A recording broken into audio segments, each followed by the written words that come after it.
Hello everybody, welcome back to the show. I'm the Autistic Dog Wizard. I'd like to tell you the story about how I became a dog walker. It all started in 1981 when I was born. Just kidding. There was a dog named Max when I was born, a German Shepherd, very similar to the guy who's moving right now. Don't move. Stay. And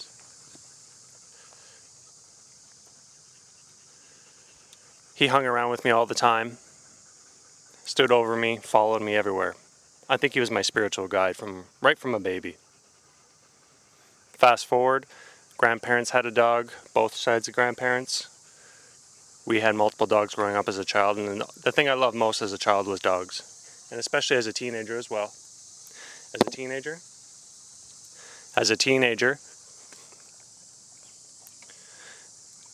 the thing I enjoyed most was walking my dog. In religion class, and I didn't know that this was going to be a prophecy for my future, where we're assigned to write a story about the thing that we most enjoyed in life, and I wrote about my dog McLeod. I soon became a triathlete. First I was a runner. I was always an athlete, ran all the time. The thing I enjoyed most in high school was music. That was my creative outlet. I wasn't an artist, I was just a musician. And also sports. I was the fastest runner in school. Not bragging, I'm just saying that's what I enjoyed the most. Fast forward to university, I took psychology, but mostly what I took was triathlon. I just focused on doing running, swimming, and biking. But I soon realized that that wasn't the thing for me going forward, because it was all about me.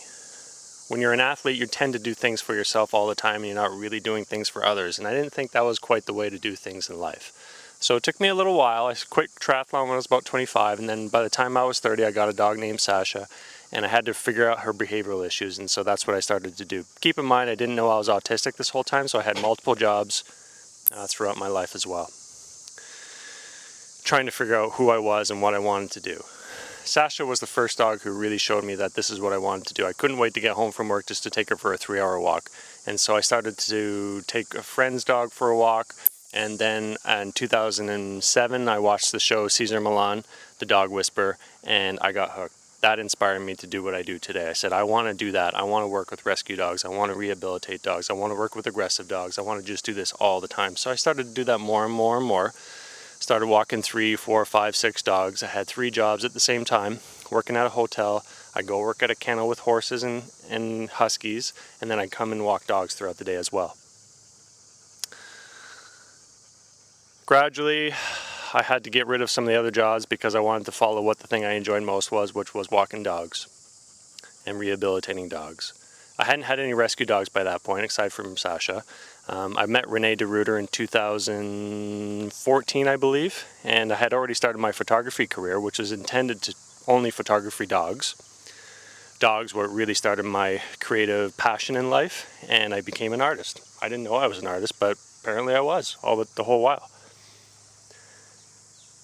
Started working with Renee, who already had about 47 dogs, so I walked into his area with my maybe 3 dogs at the time, and started working. He gave me the opportunity to live and spend time with his dogs, and just to learn about dogs and pack psychology. So I have to thank Renee very much for giving me that opportunity to find out that that is what I wanted to do, and have the teaching grounds to elevate my skills, my experience, and my knowledge to a very high level. Started taking on aggressive dogs. First dog I'd say my difficult dog was Tommy, and then Jersey, and then Zola, and then Pepe, and then these dogs that you see here.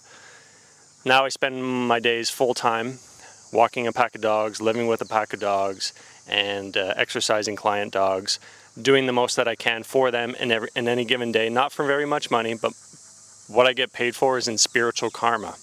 I get paid for spiritual karma by giving all my energy and all my joy, all my happiness, all my energy, I said that already, but all my energy, all my happiness, all my joy, all my calmness to the dogs, all my physical energy as well.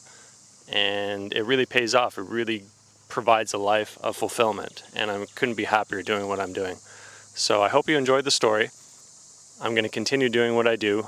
I'm going to create more videos, share more photography, share more dog knowledge, enhance people's ability to take care of their dog, enhance their relationships, and that's my passion going forward in life. So stay tuned. I love everybody who's watching the show. I'm the Autistic Dog Wizard. Have a great day.